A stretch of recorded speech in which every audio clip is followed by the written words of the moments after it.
Hello, my name is Benjamin Hart. I'm an American attorney and the managing director of Integrity Legal here in Bangkok, Thailand. As the title of this video suggests, we're discussing the notion of a conscientious central banker. What are we talking about here? Well, I know there were some that like to burn me in the comments when I talk about economics and tell me that I don't know the difference between deflation and disinflation and all of this good stuff. Look, I've never claimed to be any kind of major expert in economics, but I also am of the opinion that a bunch of people who get together and have their own little special language and just say they're economists, I have kind of an issue where they're running around telling other people that they can't have a thought on how economics works because you're not in their little club or whatever. So long story short, I'm going to talk about this stuff. I find it interesting. I don't think I'm right all the time. I think that there's things I get wrong, but yeah, I do watch international economics. I've lived outside of my country of birth for over 17 years.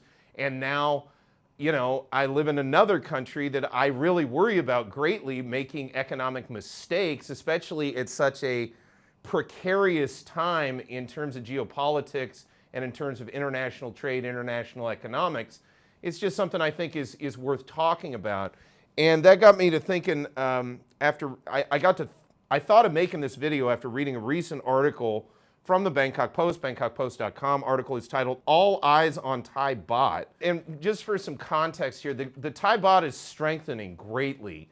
Meanwhile, the U.S. central bank has cut interest rates. There's calls for the Thai central bank to do the same thing. But honestly, what we're talking about here is what it's my understanding is monetarism and Keynesianism. Basically that the government and the central bank should operate using their monetary powers and using some of their fiscal powers to essentially intervene in the economy in order to quote unquote prop it up. And I've discussed this in the context of the so-called digital wallet program that they've talked about over the course of the last roughly 9 months, going on a year now, that Thailand is in all these economic straits and has all these problems, and therefore we need to initiate these sort of Keynesian type interventions or monetarist type interventions by cutting the interest rate and, thereby sort of easing, basically printing money, weakening the currency because the U.S. is weakening their currency to try and create some sort of stimulus.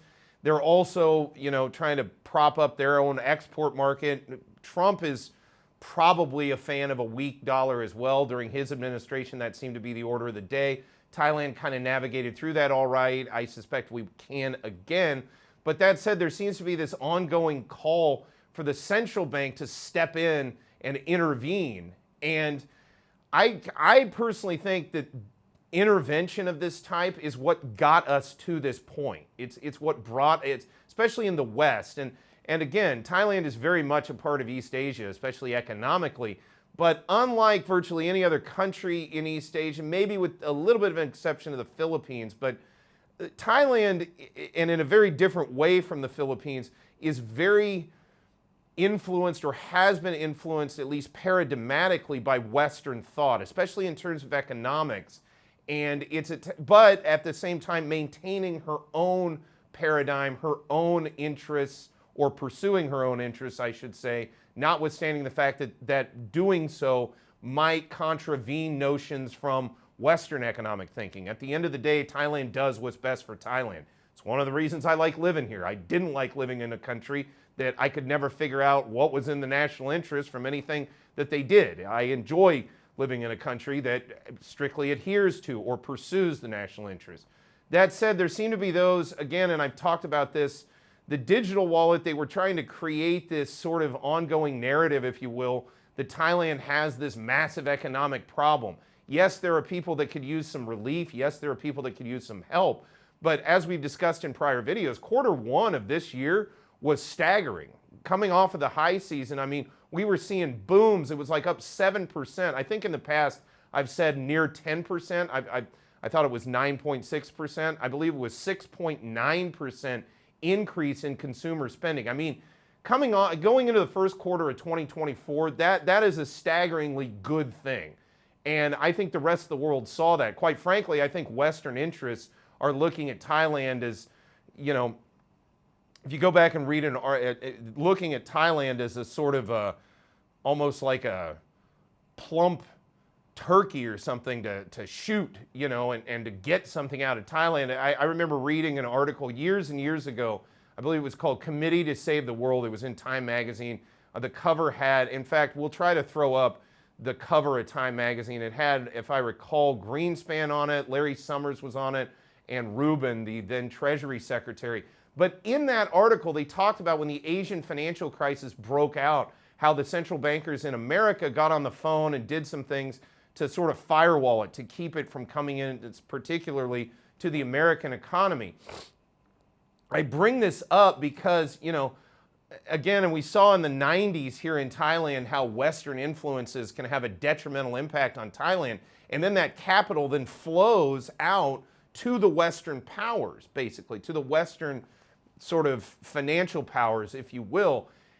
None of this to the benefit of Thailand. And what worries me right now is that outside influences are trying to pressure Thailand through various means to do things economically, monetarily, that may not be in her interest. So that being said, going back to this article that made me think of making this video, again, Bangkok Post, bangkokpost.com, article is titled, "All Eyes on Thai Baht," quoting directly, "While Bank of Thailand Governor Sethaput Sutiwatanuruput said on Friday it is monitoring the situation, he also noted lower rates would not alleviate the country's debt problem, and the MPC doesn't need to hold off-cycle meetings to address this issue." So basically, the central bank here in Thailand, the Bank of Thailand, one of their committees that deals with these matters, doesn't need to have a special meeting. That's what's being said here. Everybody's running around like their hair's on fire, you know, trying to make a big deal. I also think maybe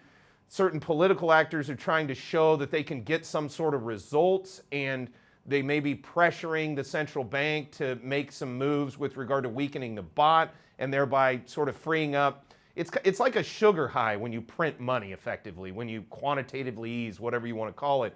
Basically, you create money without concomitant value associated with it.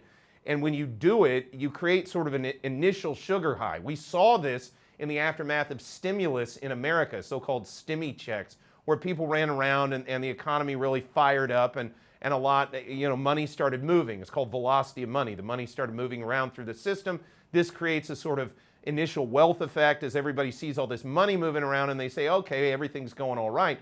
The problem is you don't create any concomitant value. The result is you've just inflated the currency, which leads to problems down the road, lower purchasing power of that currency, problems with inflation, etc. So in my opinion, I think it's very conscientious right now to just sort of take a, for lack of a better term, sort of a middle of the road approach and just try to navigate Thailand through what's going to be some tumultuous international economic events, I think, over the course of the upcoming year as we see things really pretty radically evolve, I expect, in the West, especially Western financial system.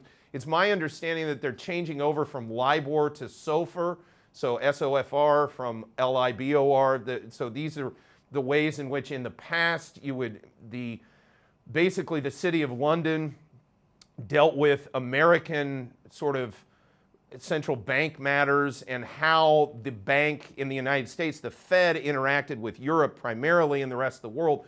These mechanisms are changing pretty wildly coming at the beginning of October, which is this flip over to the next fiscal year. These are going to have an impact overall long term, and Thailand's going to have to navigate between these two things. Meanwhile, as I've discussed in other videos, Thailand's also kind of having a balance between the OECD and the BRICS, trying to decide what's best for Thailand and which way to go with regard to that. Look, long story short, there's a whole lot of chaos out there. There's a lot of unknown unknowns, known unknowns, you know, to paraphrase Donald Rumsfeld. There are many things in the economy that are going to be very difficult to predict, and I think it's a good idea and it's very conscientious on the part of a central banker right now to just be prudent rather than making moves that could have detrimental unintended consequences down the road.